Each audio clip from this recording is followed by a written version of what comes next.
Just in case you're wondering why Trump freed the Venezuelans, here is General Grindquich. And that sense of urgency is essential. When I look around the globe, Russia, China, Iran, North Korea, and others are increasing their collaboration and their cooperation as their interests align against us. And here it is important to know that he's talking about the radical Muslims that were and still currently are running Iran. We see this clearly in Ukraine. While President Trump pushes for a peaceful resolution to a horrible war, China continues to fund Putin's war machine. Iran continues to supply technology and weapons. And North Korean combat troops remain in Russia on Ukraine's border. And of course, there's a confluence between Russia, Iran, and Venezuela and their dark fleet of oil tankers that is helping to fund the war.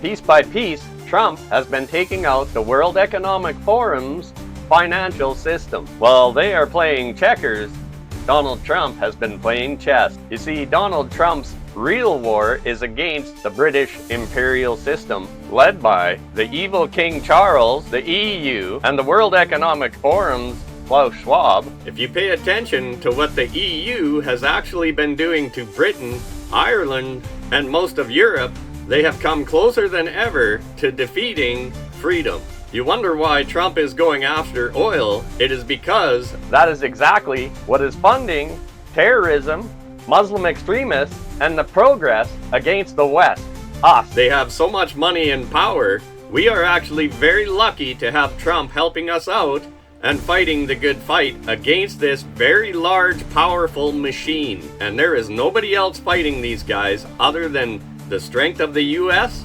and Donald Trump. Why do you think they tried so hard to put Trump in jail? To stop him. We need to pull our heads out of our ass and start supporting this guy and spreading the word. If the left wins this fight through all of these superior powers, we are done. You see the Iran fight that they're fighting right now to get out from underneath of the regime?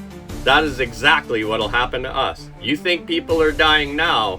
Wait till somebody else is in power other than the US and Donald Trump. Could you imagine if these people already had power and nobody was standing up against them? How far they will go? They want China to be the ruling power.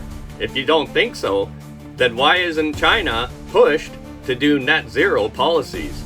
Can you imagine how China would treat us? We came very close to losing the US. Had Kamala Harris won that election, they would still be flooding America with so many immigrants. The voting system would have been so corrupt, the Republicans could never have gotten back in. Hence, the reason the left, the Democrats, have been losing their minds fighting ICE on getting these criminals and these illegal aliens out of the US. Every single one of them that Trump gets out, they are losing their voting system. And the majority of radical Muslims that they know will create more havoc to distract us from the real problems. And yes, I did say King Charles is evil. And if you don't believe that, feel free to go to my page and look up the video King Charles Agenda. Also, I recommend you look up my video WEF, WHO, UN, what's really going on here. We must accelerate the transition to net zero by 2050. Transition to net zero by 2050. Achieve net zero emissions by 2050. In relation to net zero, the changes for net zero. Of reaching net zero emissions by 2050. Do you have a plan for net zero? As we move towards a net zero economy around the world.